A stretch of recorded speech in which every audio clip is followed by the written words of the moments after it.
meeting of the 5th Management Plan's Agricultural Subgroup. Thank you everyone for being here today.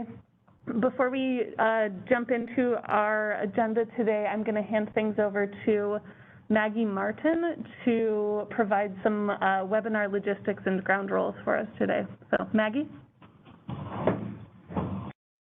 Thank you, Natalie. Hi, everyone. This is Maggie Martin. I'm a management plan specialist here at ADWR, and I'm going to be going over the webinar logistics for today. Please remain muted unless you are speaking.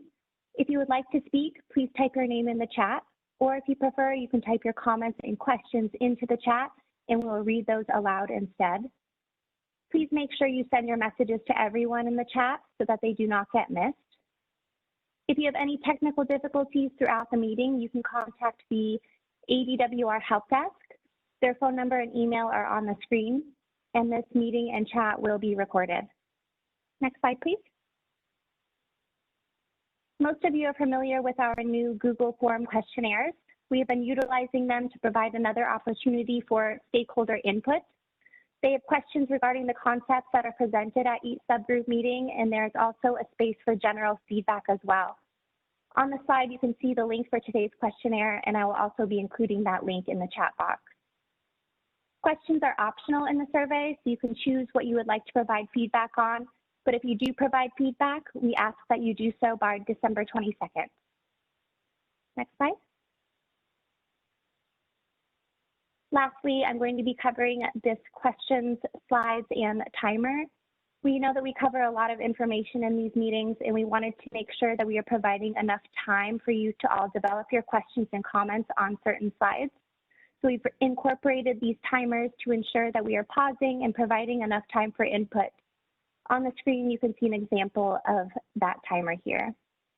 And I will now pass it back to Natalie. Thank you, Maggie. So as I said, my name is Natalie Mast. This is a meeting of Management Plan's Agricultural Subgroup. If you are logged on to the webinar, you may see that we are doing things a little bit differently today.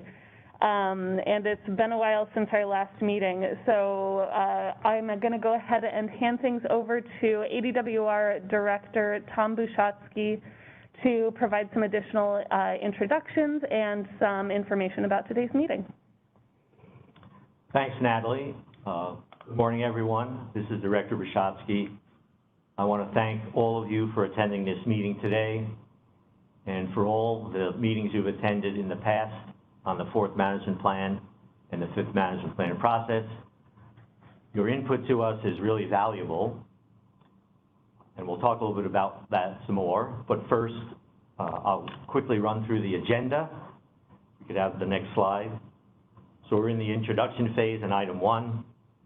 We're going to talk about process and a presentation by the ag stakeholders, a status and timeline for the 4th and 5th Management Plans, review of the previous agricultural subgroup meetings, additional best management practices analyses, and the current and potential regulatory agricultural conservation programs, and then some closing remarks and next steps. So with me here today for DWR are obviously Natalie Mast, Amanda Long, Maggie Martin, Ken Slewinski, and Carol Ward. So I want to focus now on item number 2, the process and presentation by the ag stakeholders. So I see item number 2 as an additional piece of the process in these 5th Management Plan agricultural subgroup meetings. We are continually trying to improve our process here at DWR. It's one of our mandates from Governor Ducey, process improvements. And with the help and perhaps prodding to some degree by the ag stakeholders, we now are going to have this ag stakeholder group be part of these future meetings and to help DWR achieve the consensus we're trying to achieve with all of you for the 5th Management Plan in the agricultural category. Again, I think the ag stakeholders have demonstrated to date in meetings with DWR, and you'll hear more about that as we go through the agenda today. They've already achieved, in my mind, a greater level of understanding and trust with DWR and the Ag Collaborator Group, and I think that is a key component as we move forward. So with that introduction, I will move into the Ag Collaborator presentation, which I believe is going to be made by Chelsea McGuire from the Farm Bureau. And Chelsea, I'll let you, if you so choose, individually introduce the members of your group. So Chelsea, take it away. Thank you. Thank you, Director Bishotsky, and all of the ADWR staff. We would echo your comments for sure about an increased level of understanding and just an increased level of collaboration, and not to overuse that word, that has been the result of this small group. So what they've asked me to do here today for the rest of the folks here on the subgroup call is just explain the purpose, the process, and the progress that we've made as this group to kind of clear up any questions or uncertainty about why this group exists in the first place. So if you could go to the next slide. So first of all, who exactly is this group? This is nobody who you don't recognize. This is folks that have been involved in the 4th and 5th management plan now process from the beginning. They are folks who have been vocal on these calls and other meetings, other public forums that have serious concerns about the issues that are addressed in the management plans. So they're producers and independent well owners from both the Pinal and the Phoenix AMAs, representatives including staff and hired lobbyists from irrigation districts, agricultural organization staff and leadership, including myself from the Farm Bureau, also representatives from the Arizona Cotton Growers, the Arizona Farm and Ranch Group, the Arizona Cattle Feeders, the United Dairymen of Arizona, and then some of our elected officials as well, those who either represent the AMAs in question or who simply have a significant amount of agricultural constituency in their district and therefore have a vested interest in what we're talking about. Next slide. And similar, you know, I'm sure that all of us are experiencing some water meeting fatigue at the moment. And so some of you may be asking, you know, why do we have another subgroup of a subgroup? Isn't that what this meeting was supposed to be for, this group? And I think to some extent that's true. But if you've been following the management plan process, even just on a surface level, you'll know that the on-the-ground agricultural producers have had some serious concerns about the revisions to the plans really from the outset. These proposed revisions, especially to the 4th management plan that we've seen, really did pose some serious issues for agricultural water users. And we quickly realized that the format of the meetings, whether it was time constraints, whether it was the move to virtual in order to stay safe during COVID, it just didn't lend itself very well to the in-the-weeds discussion that our stakeholders really needed to have on complex issues like this. So the result of that was that a core group of us really felt kind of unheard during the process, despite, you know, best efforts of everybody involved. And so as a result, you know, this group had filed motions for rehearing a review of the Pinal 4th management plan. But going forward, really our concern was trying to make sure that that didn't happen again going into the 5th management plan. It's important to figure out, you know, how could we make these conversations more conducive to the kind of interaction that's really necessary to express the concerns of the industry in a way that's helpful to the staff in the department. So enter this group, and you can go to the next slide, please. So what did we do? It kind of formalized itself late in the summer when a group of stakeholders who'd had similar concerns, just by virtue of the fact that we've known each other, that we're members of the same agricultural organizations in a lot of ways, kind of organized ourselves and drafted a letter to the department outlining our concerns, requesting a meeting with the department. On September 15th, just a couple weeks later, the department responded to that letter. Subsequently, we had some legislators that did send a request to the department for a delay on issuing of the findings of the 4th management plan, Department also responded to that and continued the path forward, had some additional or different suggestions to provide additional time. And ultimately, everything sort of started on September 29th. And that's when this group of collaborators, which is a word I'm using because the word stakeholders is overused, and I was trying to separate this group a little from the stakeholder group, and that was the first synonym I could think of. But these collaborators and the department met to discuss what is our path forward going into the 5th management plan. How can we make sure that our concerns are being heard, and that the same issues that we ran into with the 4th aren't necessarily present in the process for the 5th. So since then, we've had meetings about every 2 weeks since that date. We've also taken, and staff was very generous with their time and gave us a whole day to take them out to some on-the-farm tours to just see some things in context. And that's really what has been the start of this discussion and greater understanding among these groups. Next slide, please. All right, so in all this discussion, what exactly is it that we're talking about?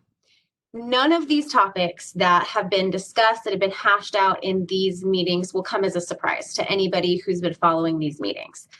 They're all issues that were raised in public meetings, in written comments or oral comments on the 4th management plan. Basically, the issues that we felt were brought up but not able to adequately vet the issues just based on sort of the constraints that we were under.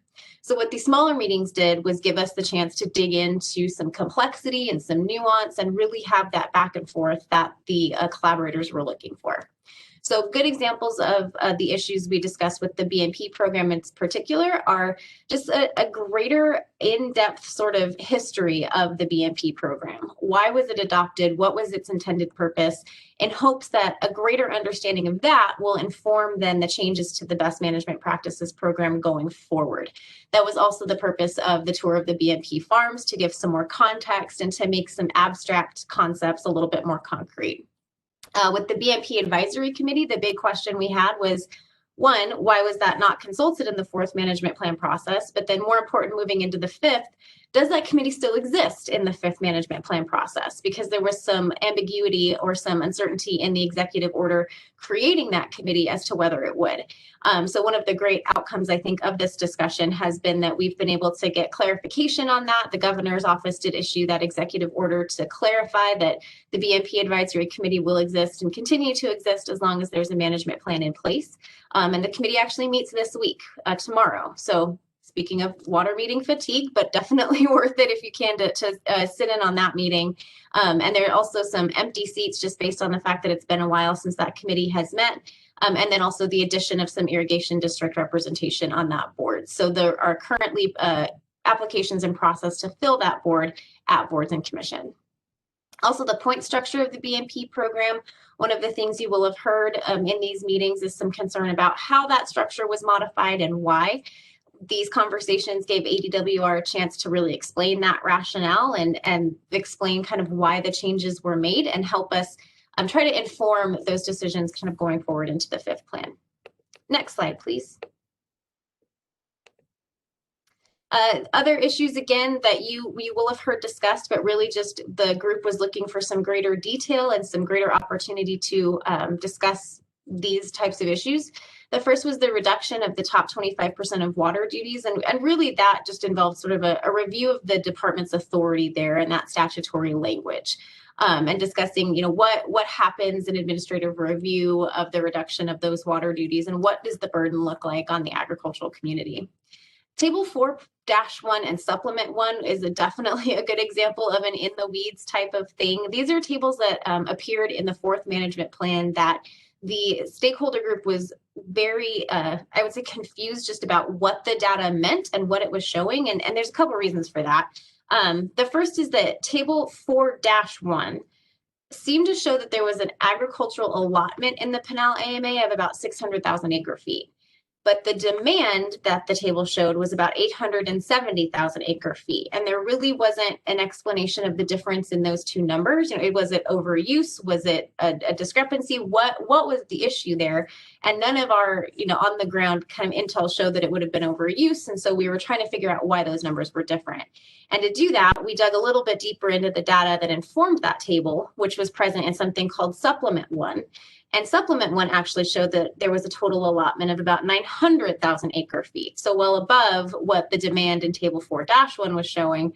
So basically, this gave ADWR a chance to explain that data to us and show us the purpose and the nature of that data, and presented to us a draft of a new table that has a different structure, that has some more context to it, some explanatory footnotes that we think will be extremely helpful in the process going forward.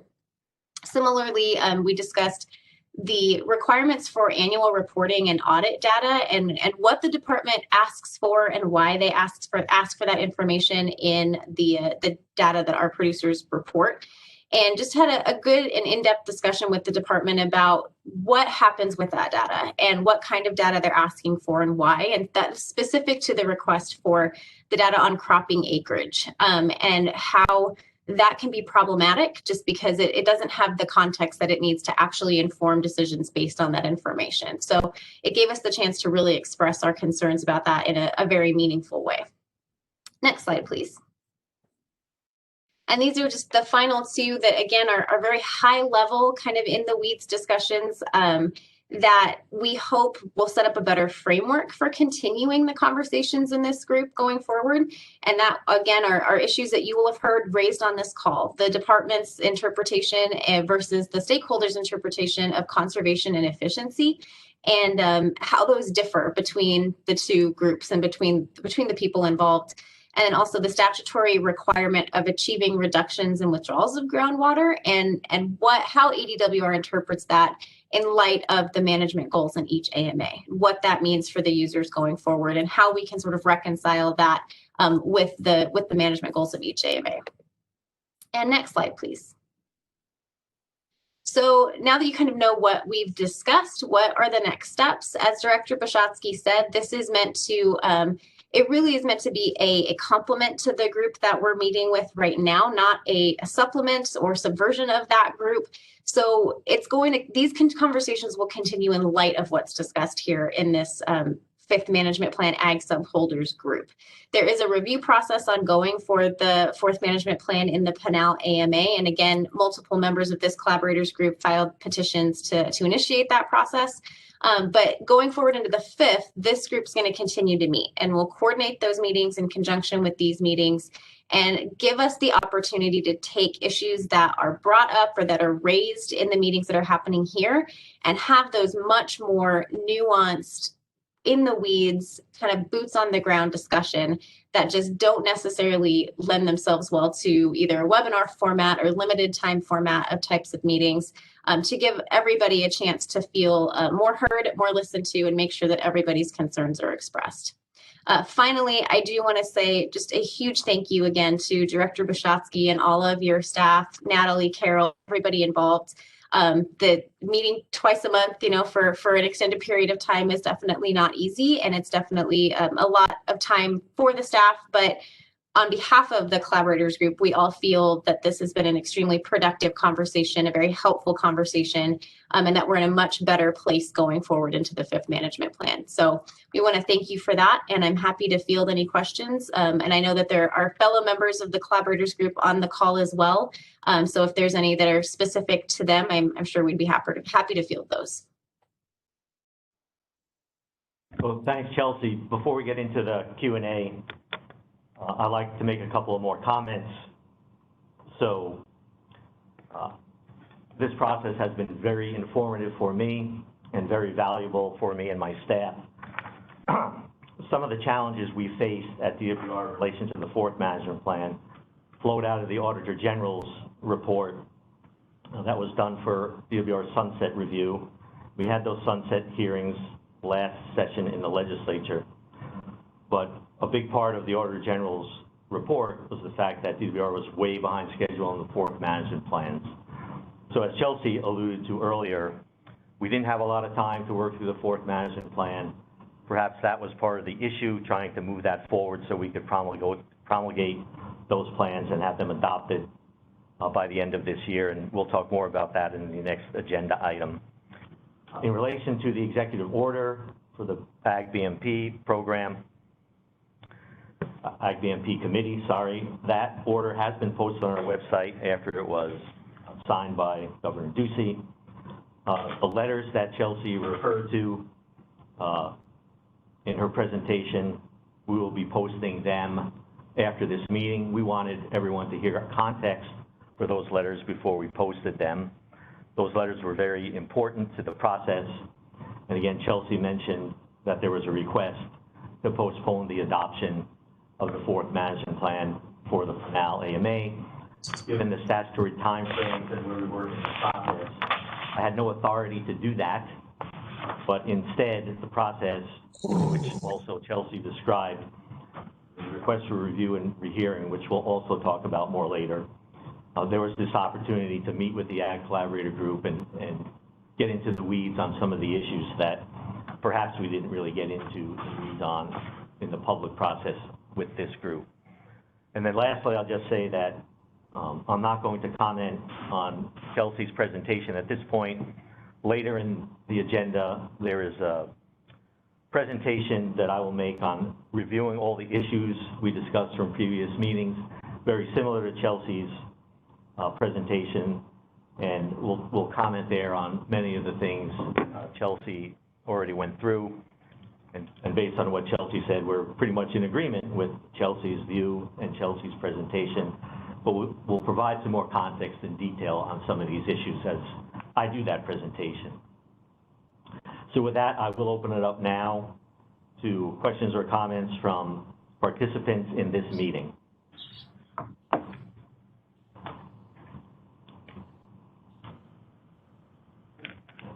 Director, and thank you, Chelsea. I'm not seeing any questions or comments in the chat box at this time.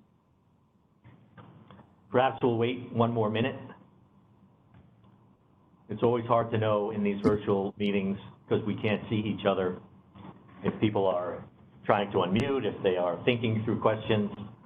So I'd like to take a decent pause.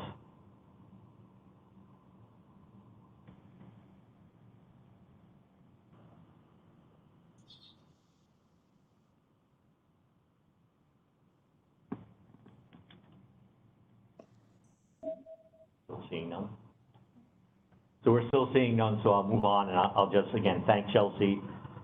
I want to thank the Ag Collaborator Group.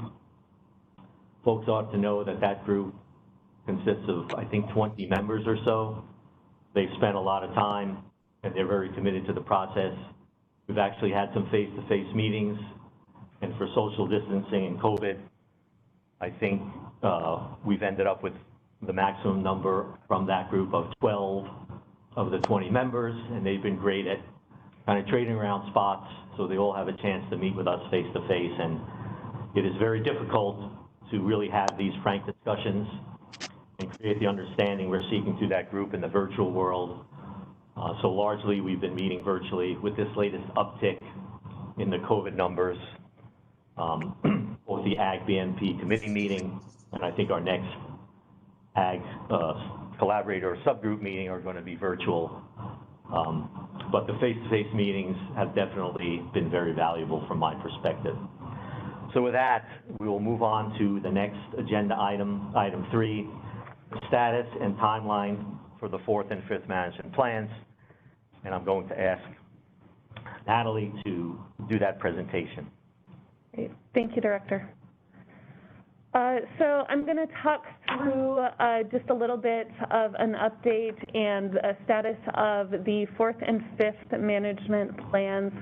Kind of, since it's been a while since this group has met, we wanted to provide just kind of a baseline, a touch point here of where we are now, where we've been. If you could go to the next slide, please. Thank you. So back in 2019, we did set a goal, as Tom mentioned, of adopting the remaining fourth management plans by the end of this year, by the end of 2020.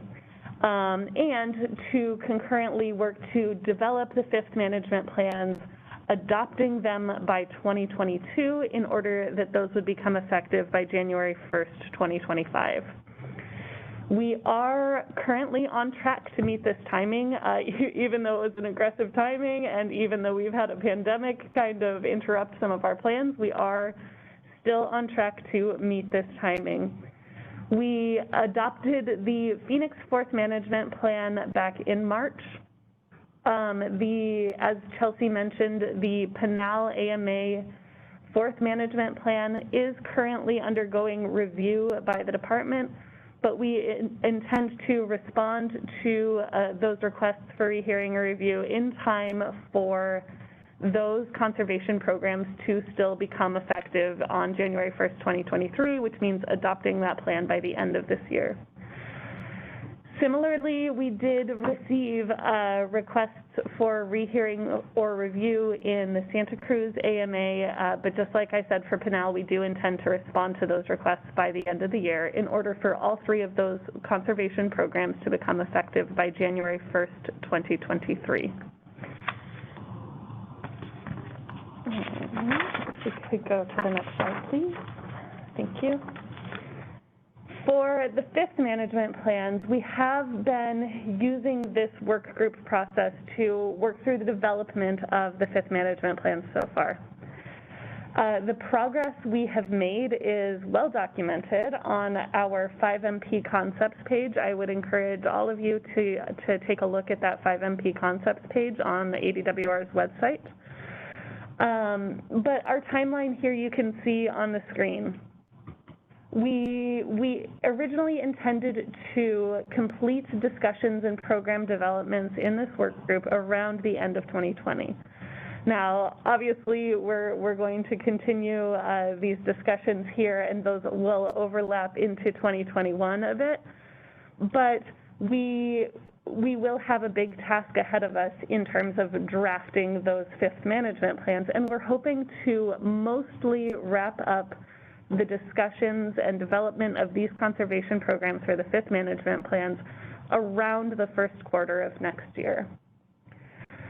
That timeline allows us to adopt all 5 fifth management plans throughout the course of 2022 in order that those conservation programs become effective in 2025. So that drafting timeline would allow us to focus resources on the drafting and also work through the needed AMA-specific customizations during that drafting time period. We do intend to occasionally reconvene this work group throughout the next year to provide updates or request feedback on various pieces of draft structure and language. We will provide a more detailed overview of kind of that drafting timeline and also our plans for the fifth management plans as a whole at our next full work group meeting, which is actually next week. If you could go to the next slide, please. So that full work group meeting, the combination of all of our subgroups, is next week, Wednesday on December 16th at 10 a.m. And like I said, we will run through a more detailed description of both that timeline and also the types of things we're working on for the fifth management plans, ways that these plans might be a little bit different than the plans you've seen in the past. We do also have meetings for each subgroup on the calendar through that first quarter of next year. Those dates are all tentative at this point, and our subgroups are really just going to be meeting as needed from here on out. So with that, if we could go to the next slide, we'll go ahead and pause for any, I'll hand it back to Tom here, and then we'll pause for questions and comments here. So I just wanted to add 2 things to what Natalie had to say. First, given the aggressive timeline that she laid out for the fifth management plan, it's really imperative that all of you give us feedback in the most timely manner that you possibly can so we can process it, make the appropriate responses and or changes, and still meet our timeline. I also want to point out regarding the Phoenix AMA adoption of that, we did get a number of administrative reviews for farmers that are in the Buckeye waterlogged area. Last session, the extension of the Buckeye waterlogged area legislation didn't quite make it all the way through the legislature. We expect it will be resurrected this coming session.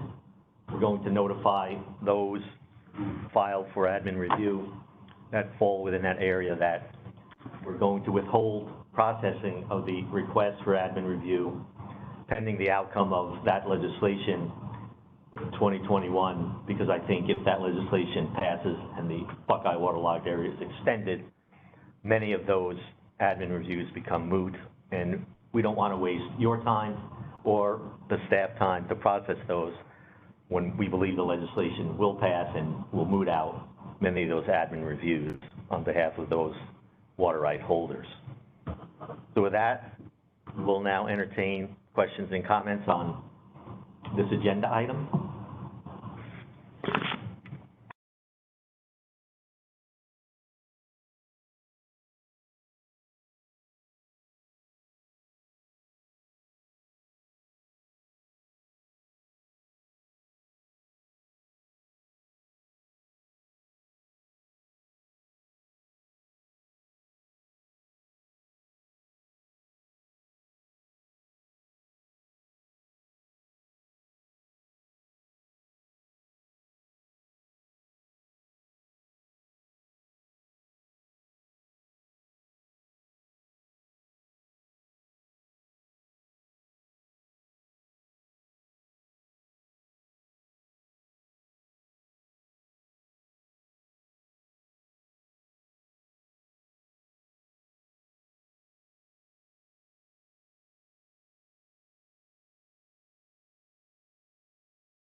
I'm not seeing any questions or comments in the chat box. Great, thank you, Maggie. So seeing none, we will move on to agenda item 4, and this will be my presentation of, similar to Chelsea's, about reviewing the issues from previous meetings of the Ag Collaborator Subgroup. And I'll start by saying that it became apparent from the discussions with that subgroup, many whose members have been in the ag community for a couple of decades or maybe more, and working with DWR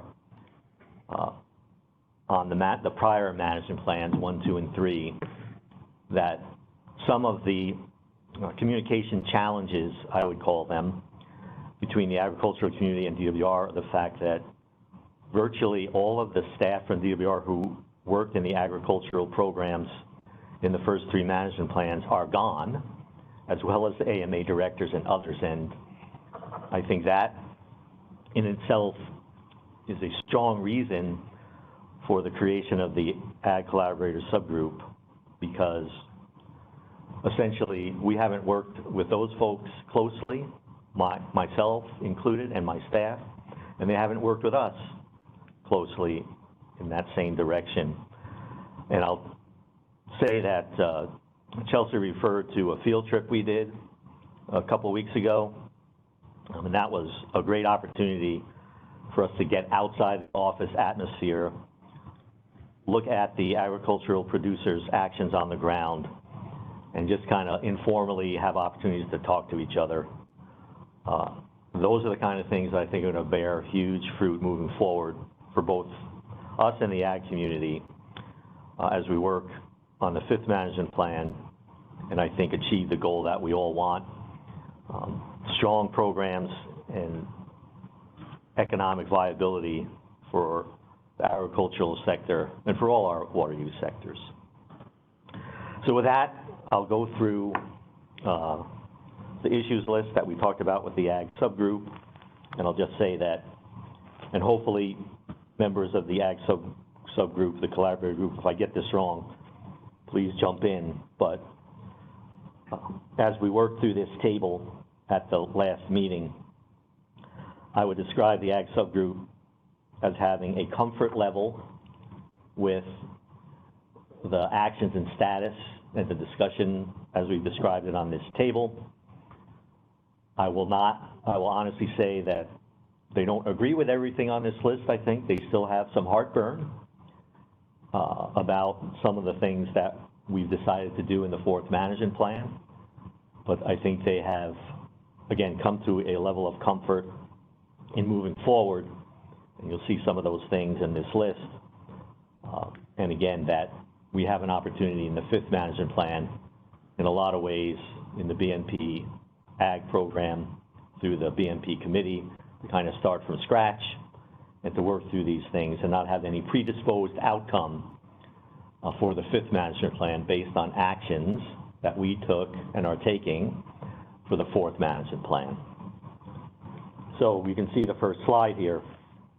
We talked about the best management practices program, its history and its objectives, and among many of the folks who spoke for the Ag collaborators, I think Scott Riggins was very impactful, having been around for a while, working on that program and on the genesis of that program in concert with DWR way back when. And again, we really don't have folks here who were involved in those discussions for the creation of that program and the creation of the statutes that guide that program. So it was very informative for us to hear from Scott and others on the group about how that program got put together and what it was intended to do. So the second row here is the reduction of the top 25% of the water duties by up to 10%. And there is some statutory language there. And I'm actually going to turn this line item over to our Chief Counsel, Ken Slowinski, to lead a quick discussion. So, Ken, you can go ahead and do that. Okay, thank you, Director. So the statutes for the 4th management plan, of course, allowed the department to make a reduction of the top 25% of water duties in a area of similar farming condition by up to 10%. For the 5th management plans, the statute allows the director, it gives the director discretion to make that reduction of water duties in the top 25% by up to 5% rather than 10%. And this is discretionary, as I mentioned. The department will consider whether to make this reduction for the 5th management plans. We did make the reduction in the 4th management plans. One thing that I would point out is that if the department were to make this reduction for the 5th management plans, we would do something similar to what we have done for the reductions in the PNAL 4th management plan. We would look at previous administrative reviews, and if a previous administrative review caused a right holder to be within the highest 25% of water duties in an area of similar farming conditions, and therefore eligible for the reduction of up to, of 5%, we would not reduce that right. We don't think it would be consistent with the administrative review statute to reduce a water duty that was in the highest 25% of water duties because it received an administrative review adjustment for poor soils or water quality or something like that. Also, if we do exclude a right holder from the reduction because it was in the highest 25% of water duties as a result of an administrative review adjustment, we would not move up into the top 25% of water duties. Any water duty that was in the lowest 75% of water duties.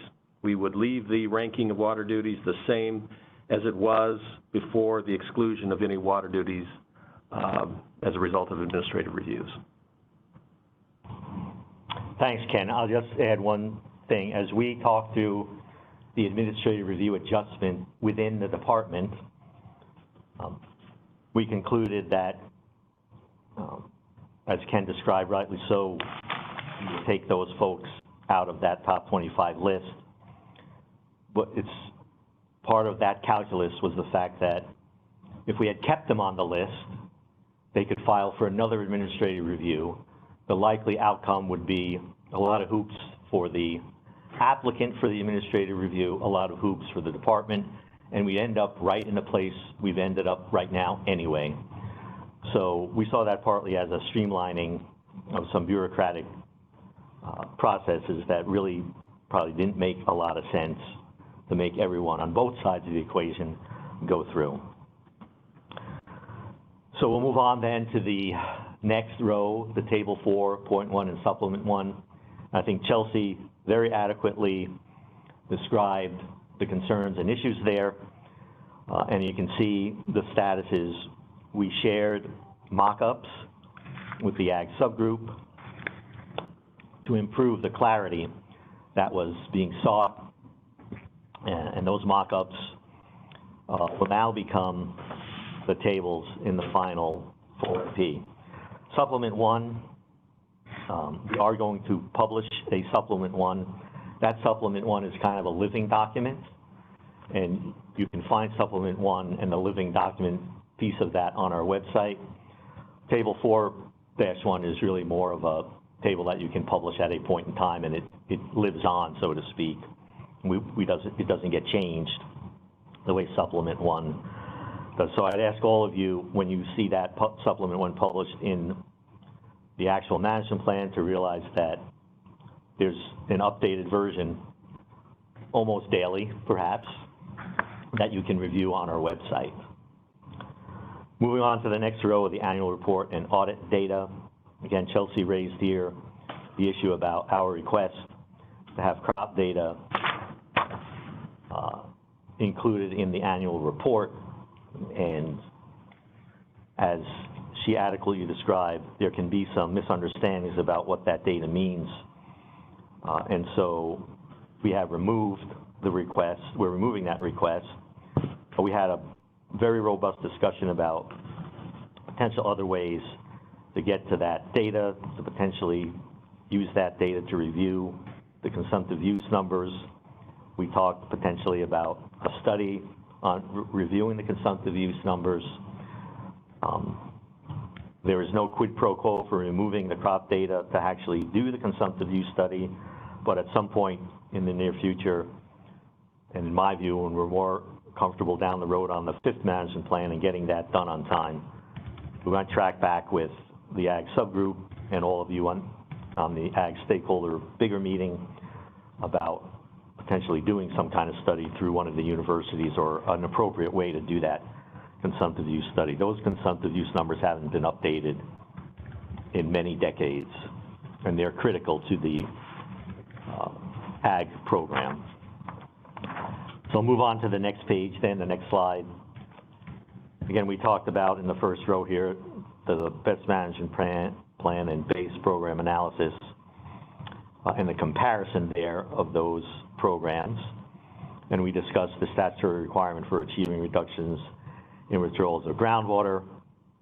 And the current status is the changes to the BMP points and structures are supported by the requirement to reduce withdrawals of groundwater. We're going to maintain the structure we proposed for the 4th management plan, again, with the caveat that through the best management plans committee or practices committee, and not having 4th management plan points and structures be the starting point that will start the discussion from scratch, so to speak, through that committee. Again, I would say that the Ag subgroup had a comfort level here of going forward.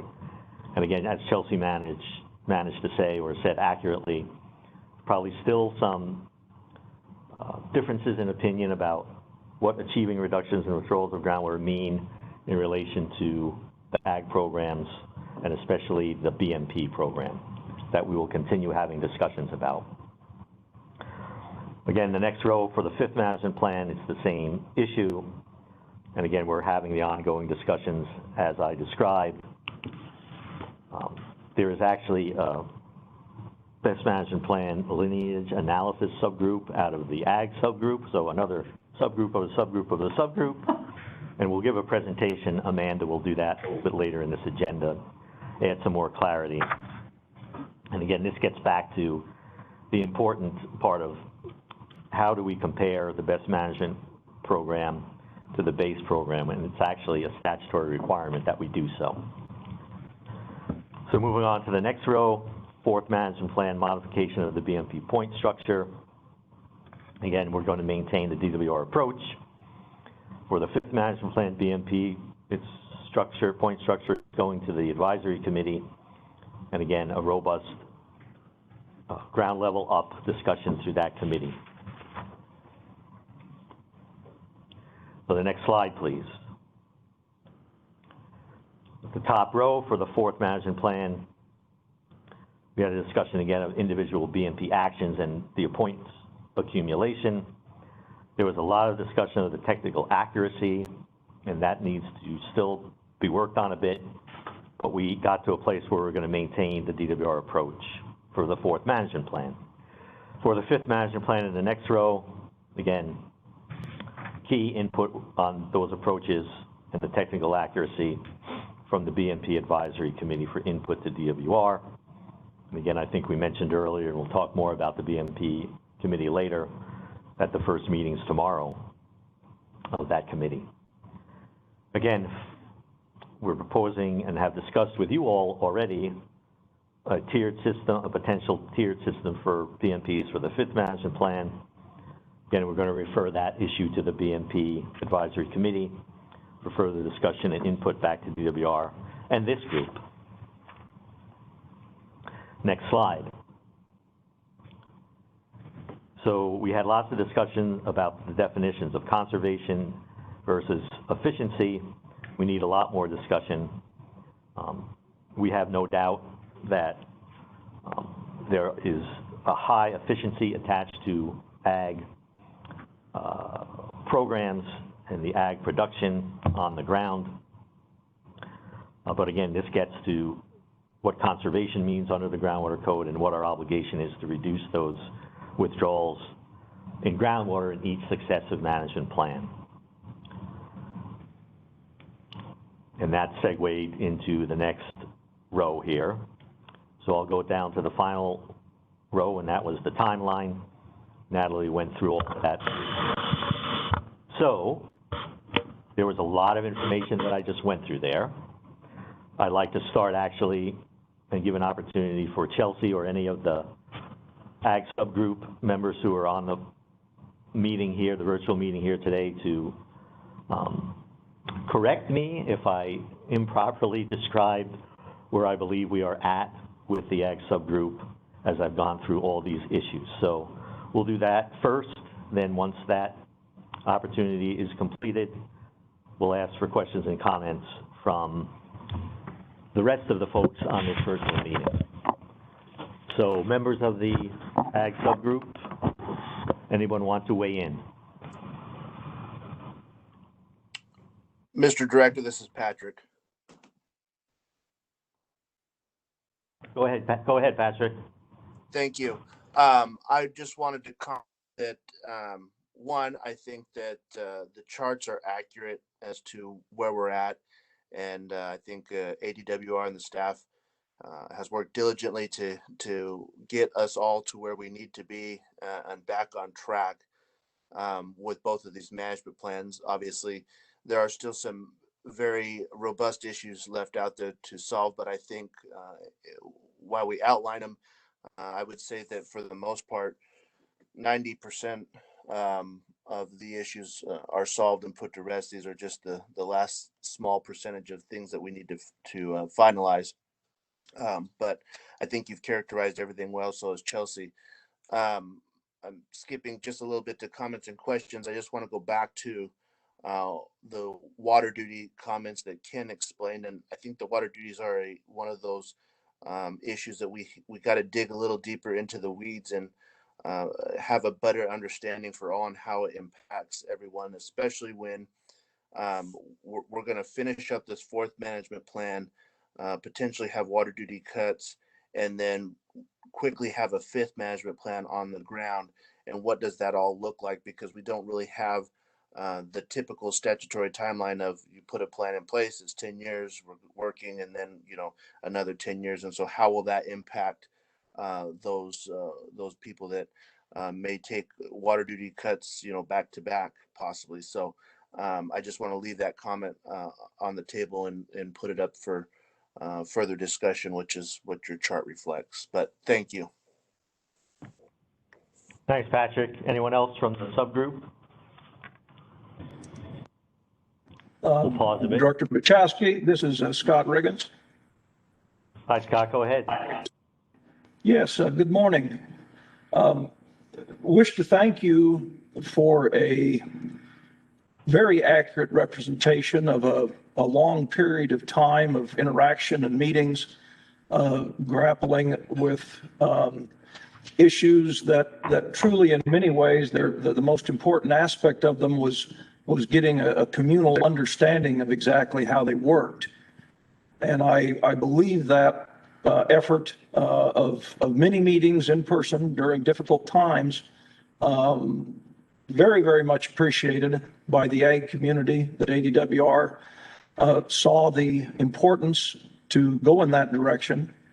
I believe at this point in time, we have been successful at getting over a timeline issue that needed to be done, understandably needed to be done. And I believe we have done a pretty good job at framing some very important issues that we have to discuss here for the next timeline that needs to be met. And also very appreciative that we seem to have found meeting structures and discussion concepts. We have the best management practices management committee back running for another venue to discuss those aspects. I think we're in a good place with all this to go forward to the next juncture. And again, appreciations for what we have done here over the last half year. Thank you, Scott. We're looking forward to further discussions. Anyone else from the subgroup?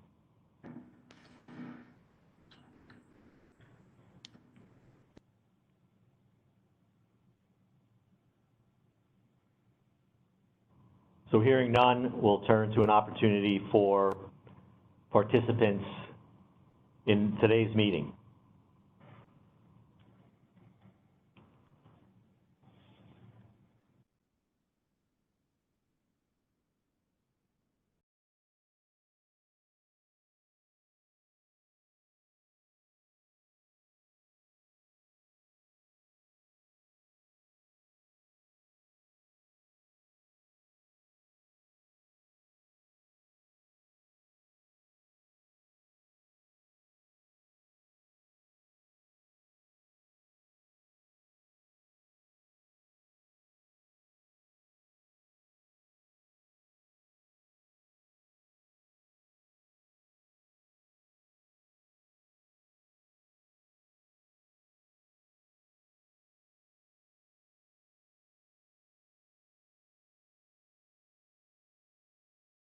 Okay, so I am not seeing any requests for other members of this group to speak or ask questions. So with that, I think it's appropriate to move on to item number 5, a discussion of additional BMP analyses. Amanda Long from my staff will run us through that, and then we'll talk a little bit more about the BMP Advisory Committee, and I will do that one. So Amanda, take her away. Thanks, Tom. So in past subgroup meetings, we presented and compared data on water use of both the BMP and BASE programs. Some of these past analyses compared data of irrigation rights in the BASE program directly against rights in the BMP program. That type of a comparison may not have accounted for the characteristics that may differ between a farm in the BASE program versus a farm in the BMP program. These differences might include cropping patterns, farm operations, and soil types. So to better understand the interaction between these two programs, a suggestion has been made to ADWR to instead look at irrigation rights that have both been in the BASE program and BMP program. So in other words, looking at the water use of farms before or while they were in the BASE program and after they entered the BMP program. This analysis will provide more information to both the regulated community and the department about the interaction of water use between the two programs. So unfortunately, tracking BMPs over time can be quite complex. This is because the way rights can be conveyed over time. So it's not quite as simple as tracking one right number over time. A conveyance can occur for several reasons, including when a right or part of a right changes ownership, is retired, is developed, or has any other type of boundary change. Conveyances can occur to the irrigation right, but also BMPs can be conveyed as well as they switch owners or have boundary changes. So this illustration here kind of attempt to show some of that complexity. So looking at BMP number 1 here in the middle, you can see that's made up of the 3 purple irrigation rights here on the left.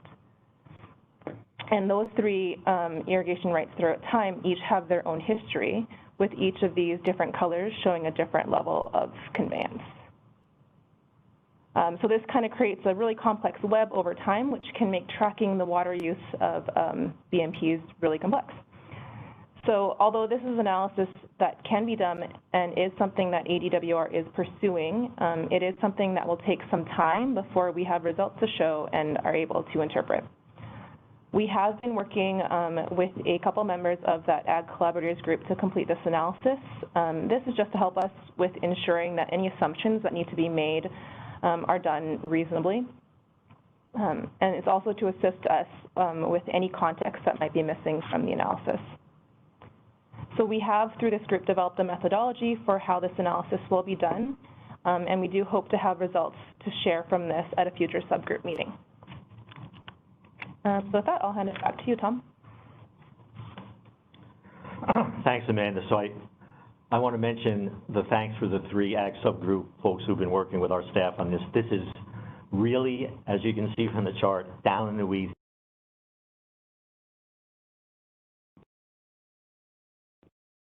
It's a lot of commitment of time, a great commitment of time by those 3 members of the Ag subgroup to really get down in the weeds with us. But I think at the end of the day, the work product that will come out of this will be more impactful, and more importantly, as Amanda referred to, the assumptions will be in largely, I hope, agreement on the assumptions because they're key to the value of the analysis. So before I move on to a discussion of the BMP Advisory Committee, I'll pause here and ask for comments or questions by any members of the group here today, including the Ag subgroup folks. So I'll give a pause here for that.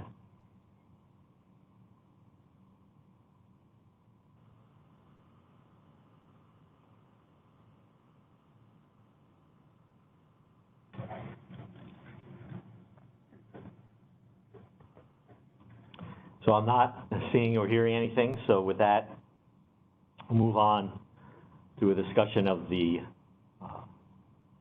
BMP analysis, or the BMP Advisory Committee. There is a meeting tomorrow. It will be from 10 a.m. to noon, meeting. So this BMP Advisory Committee, again, as we heard earlier, was created originally in 2002, recently updated and extended to run along with any management plans that will occur out into the future. If we're authorized at some point in time to have something more than the 5th management plan, that Ag BMP Advisory Committee will stay in effect. It was interesting when we pulled out the list of members of the committee. Thankfully, Scott Riggins was a member of that committee and was the co-chair of the committee, and by the executive order, the director of DWR is also the co-chair of the committee. But I will tell you, I knew kind of the committee in my former life, but certainly did not participate. I have little or no knowledge of the genesis of the work done by that committee, other than what Scott shared with us in the subgroup discussion. So it's going to fall a lot on Scott and some of the other still existing members from the Ag community who were originally part of that group, but many of the members are not either with us anymore, unfortunately, or not working anymore, so there's substantial changes to the group going to be made. The original makeup of the group included irrigation districts. We did add an additional spot in this new executive order for another district, but we'll have Ag representation from the Pinal, the Phoenix, and the Tucson AMA. We have a federal director of Arid Lands, formerly, or the Arid Lands Group, with agricultural expertise out of Maricopa, the director of Arizona Department of Ag or his designee, municipal representatives, again, the ag irrigation district representatives, farmer representatives that are not part of a district, and then an agricultural and improvement district, AKA that's the Salt River Project for those of you who don't know that. So we're in the process of folks applying through the governor's website for those positions, the boards and commissions website. We will not have those spots filled by the time we have the meeting tomorrow. The meetings, because they're a group created by executive order, are not subject to the open meeting law. So we can go and have ahead and have the meeting without a quorum of members. We can discuss and even take action if we so desire. So I think most of the meeting tomorrow is going to be about some history. Again, we'll rely on Scott for that, and some of the process moving forward and trying to get the group up and running and get on some kind of regular schedule. Again, given the aggressive schedule of the promulgation for the fifth management plan and adoption, we will need to have a similar aggressive schedule for this BMP Advisory Committee.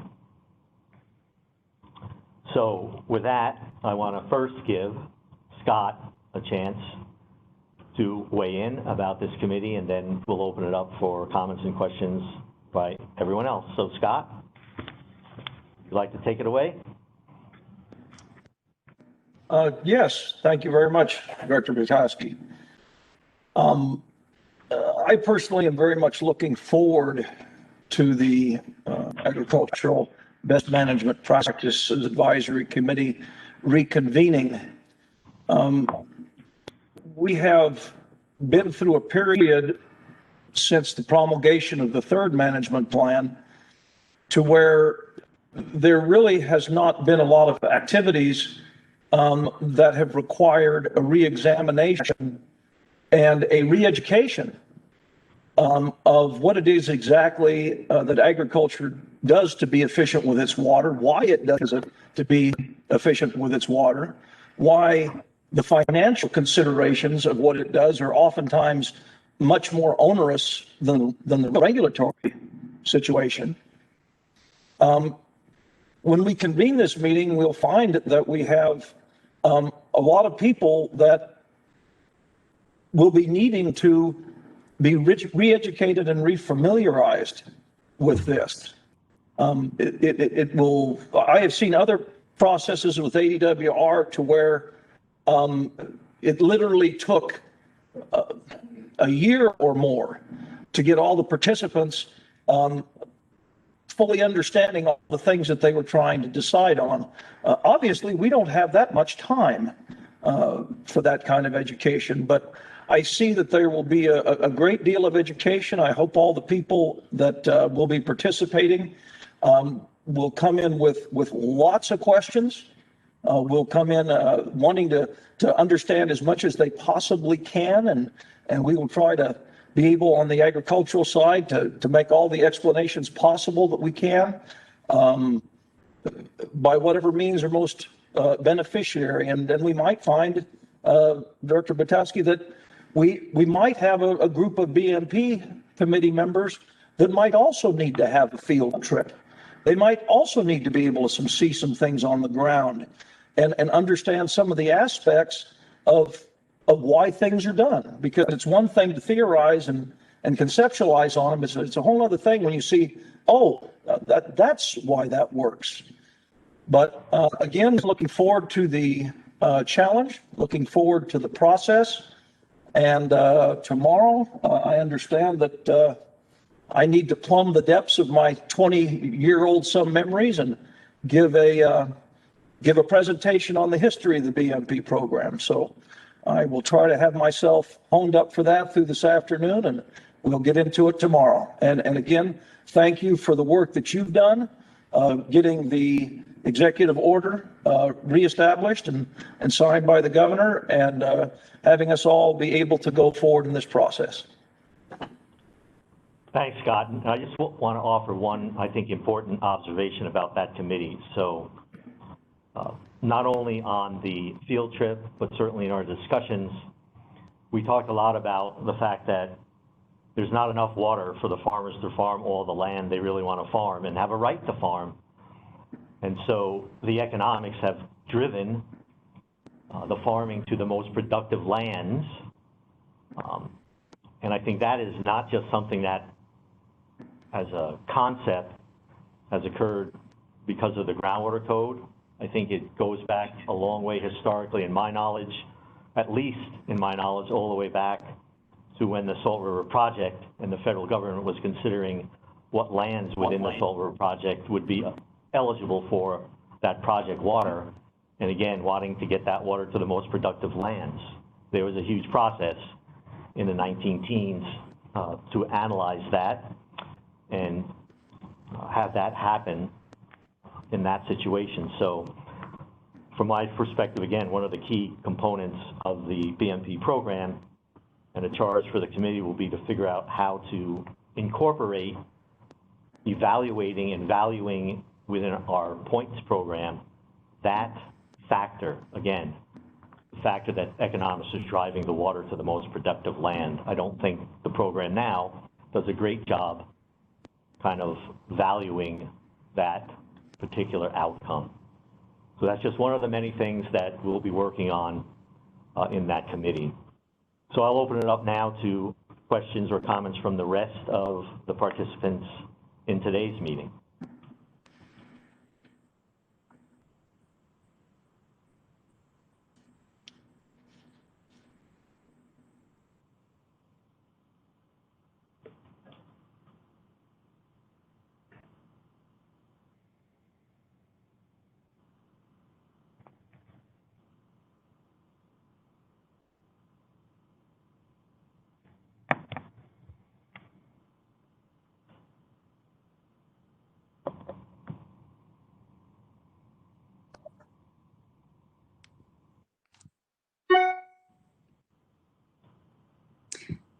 Director Bushatsky, I have a quick comment. This is Alex Arboleda. Hi, Alex, go ahead. Hi. I just wanted to say thank you to the department. I think, when we discovered this executive order creating the Ag Advisory BMP Committee in 2002 and determined that it hadn't met and requested that the group reconvene and meet. We didn't have a lot of time, and as you said, some of the members retired or weren't available anymore. And so I want to thank you, the department, for being receptive to that and getting this additional executive order done, getting the process moving, and convening a meeting prior to the end of the year. So thank you for doing that. So thanks, Alex, and I have no qualms in saying what I'm about to say. Again, I was aware tangentially of the existence of that committee, but honestly, we were, as we started to research that when the request came in, I think most of us, if not all of us in the department, were surprised it was actually created by an executive order. And that's just really a lesson for all of us about succession planning and things getting kind of not passed on to our successors. And it was a good lesson for us in this specific instance, and hopefully a lesson for all of us who work in this industry. So any other participants in the meeting today like to speak on this topic?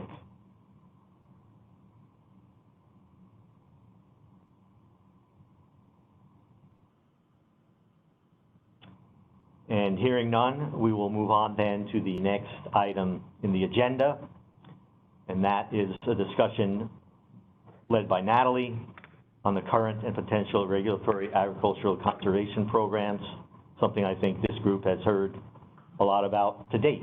So Natalie, go ahead. Thank you, Director. So as Tom said, I will talk through right now both the third and fourth management plan agricultural conservation programs and the things that we've already discussed for the fifth management plans, the existing proposals that are out there. We wanted to take some time to provide updates and review where we've been, particularly since we've had such a big gap since our last public meeting. So we'll jump right into it. I will say that I mentioned this earlier, we do have a concepts page on our website. I would really encourage all of you to take a look at that page, dig into the data and information available on that page. That page actually goes into more detail than I plan to go into today. So I would really encourage you all to poke around on there and let us know if you have any feedback or questions on additional information that we can provide. There are questions that you might have or ideas that you might have about how we can continue developing these programs moving forward. If we could go to the next slide, please. So throughout this process, I have very continually pointed to the statute, and I'll do it again here because this is really important. This statute has been our guiding principle throughout this process and is really the source of the iterative and incremental framework for the management plans. We increase conservation over successive management plans, and we do so by designing those conservation programs to achieve reductions in withdrawals of groundwater. Next slide, please. So the third and fourth management plans contain 3 options for agricultural water users. You see the historic cropping program in the middle. I'm going to kind of gloss over that. The historic cropping program is required to be included in the management plans by statute and does allow an alternate calculation of water duties with additional reporting requirements and additional limitations on flex credit, accrual, sale, and usage. However, there are no current participants in that program, so we're not going to spend a lot of time focusing on it. For the base program, however, so the base program is the default program. If you do not select an alternate program, you are automatically in the base program as an agricultural water user. The base program is an allotment type program. So there is an acre foot per acre number, a water duty, calculated based on the crops historically grown multiplied by the highest number of acres irrigated from 1975 until the end of 1979. And that is to assign a maximum water allotment for each irrigation grandfathered right. There is an alternative to that program in the statute, and we do have participants in the best management practices program in the Phoenix and Pinal AMAs. So similar to how I mentioned, the historic cropping is required to be included in the plans by statute. The BMP program is required to be included in the management plans by statute. So under the Best Management Practices program, a participant is required to implement specific practices to achieve a minimum number of points in order to be in compliance. And under that program, that participant is then exempt from complying with the maximum allotment that they would have to comply with under the base program. Next slide, please. So what I'll do now is quickly go through these individual programs and provide a little bit of a refresher of what has been proposed for the fifth management plans in each item. So as Tom and Ken mentioned earlier, we did implement a reduction of the top 25% of water duties in each area of similar farming condition, or ASFC, for the Phoenix and Pinal fourth management plans. We do have the option, ADWR may implement a 5% reduction in the top 25% of water duties in each area of similar farming condition for the fifth management plans. but we have not yet determined whether that is something that's going to go forward, and that may be something that we'll want to have additional discussion on here. As Ken mentioned earlier, though, we would consider prior administrative reviews if we were to go forward with that strategy. Next slide, please. Under the BMP program, the third management plans were all largely the same. The BMP program was introduced under the third management plans with a target of 10 points. For the Phoenix, Pinal, and Santa Cruz fourth management plans, that target was increased to 12 points. A target has not yet been proposed for the fifth management plans, but we did introduce a proposal that would create tiers for that points target. We have not yet determined what those tiers would be based on. There's a possibility they could be based on total water use or acre foot per acre usage, or perhaps simply acreage of a given farm. So under that type of proposal, the larger farms, or perhaps those that are more intensive water users, depending on how those tiers are structured, those farms would be required to achieve a higher total number of points. There will be continued development of this proposal or of alternatives to this proposal. As Tom and Scott mentioned, those discussions will move into the BMP Advisory Committee for the time being, and will eventually come back to this work group for inclusion in the fifth management plan. Next slide, please. So the statutes do also allow for some creativity.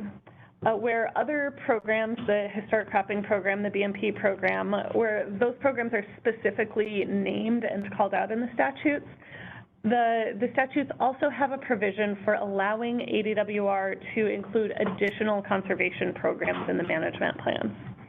So early on in this fifth management plans process, we did receive a stakeholder suggestion that ultimately led us to a proposal that we're calling the Integrated Farm Program.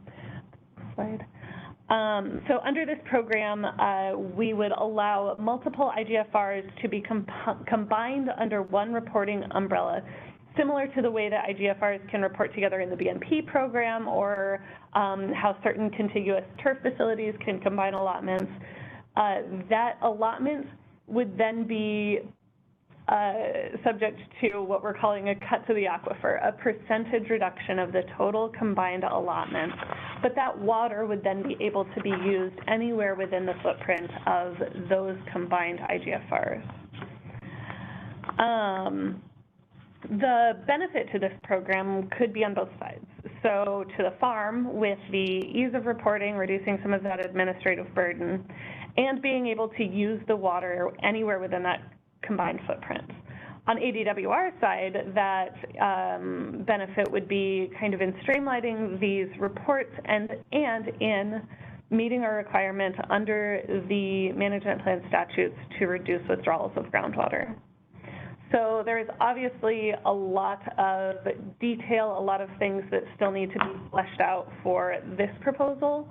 And we intend to continue discussions of this proposal in subsequent meetings of this group. So I do hope you all will consider this concept, take a look at that 5MP concepts page that I mentioned, send in any questions or comments that you may have, either today or by email or through our questionnaire, and come prepared to really dig into the weeds of that potential program in our next Ag subgroup meeting.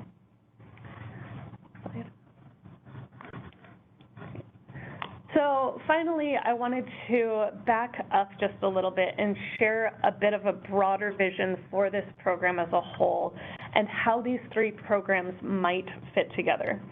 So we understand that there are a lot of driving forces behind the creation of the BMP program, but one of the driving forces there was the administrative burden for farms associated with farming multiple rights, multiple IGFRs. So we see the Integrated Farm Program as potentially occupying kind of a middle ground here. between the base and BMP programs.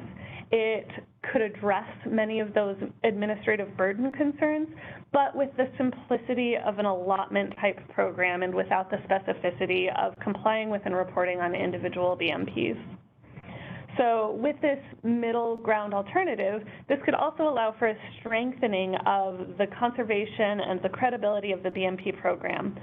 Farms using the best conservation and efficiency infrastructure and management practices, and focusing water use, as Tom and Scott mentioned earlier, focusing water use on the best and most productive pieces of land. So with that, I will go ahead and pause. I think we have a question slide here. So I'll go ahead and pause, and I'd request any questions or comments from our stakeholders group that you heard from in item number 2, if any of them have any comments first.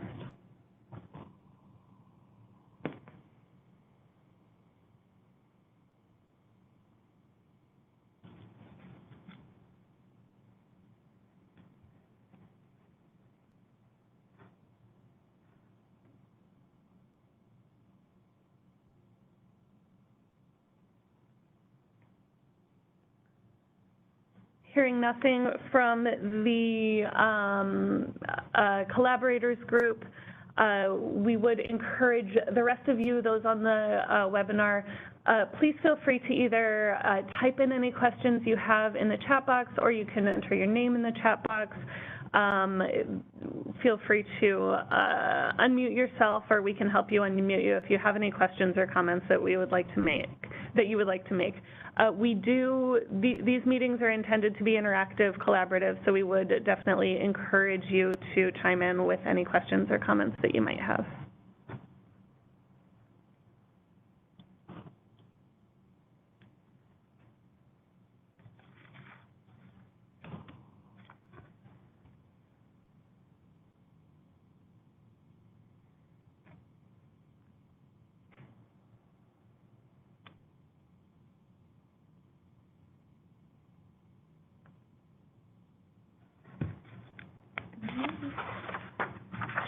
Thank you, Natalie. I'm not seeing any questions or comments in the chat box.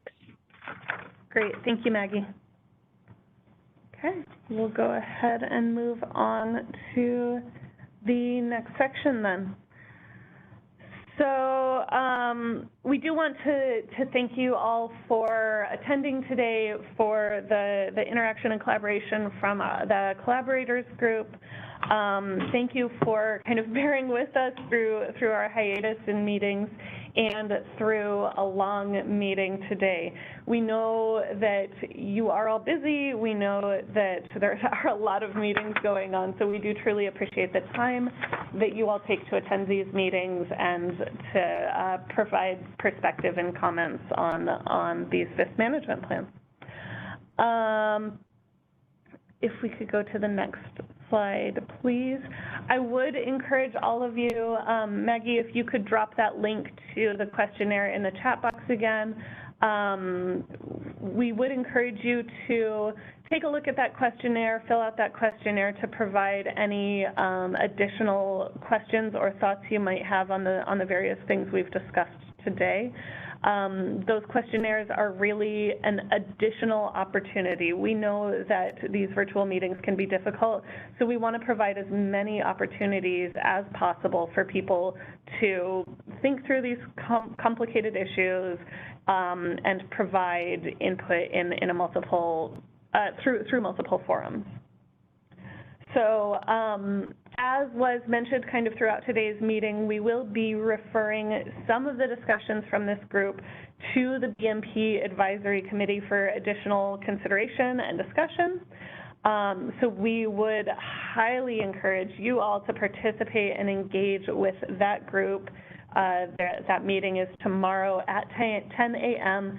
and the webinar link and meeting information is available on ADWR's public meetings calendar. Our next meeting for this Ag subgroup is tentatively scheduled for January 27. And we will continue discussions there of the integrated farm program that I mentioned, and we hope that you all will come prepared to have a good discussion there and with ideas on how we might build out that program.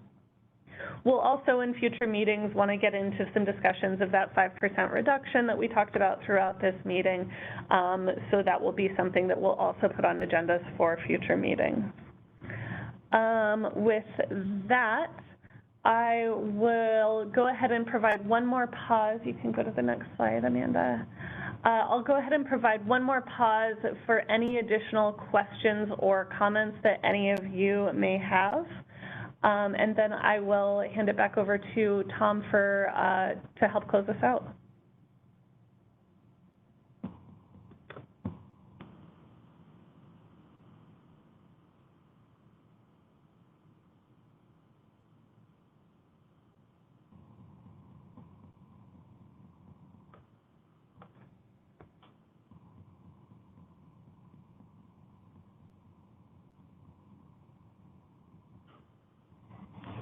We're not seeing anything in the chat, not hearing anyone wishing to speak. I just want to thank everyone again for their participation today, for all of the participation in the past. I'm confident, although we have a lot of work to do for the fifth management plan and still a relatively short time period in the bigger scheme of things, that we will achieve our goal of being able to have a little bit more robust discussion than we did for the fourth management plan, and get down into the weeds on some of the issues that we didn't get into the weeds on there. So again, encourage your participation, and thank you all for attending the meeting, and at this point we're adjourned.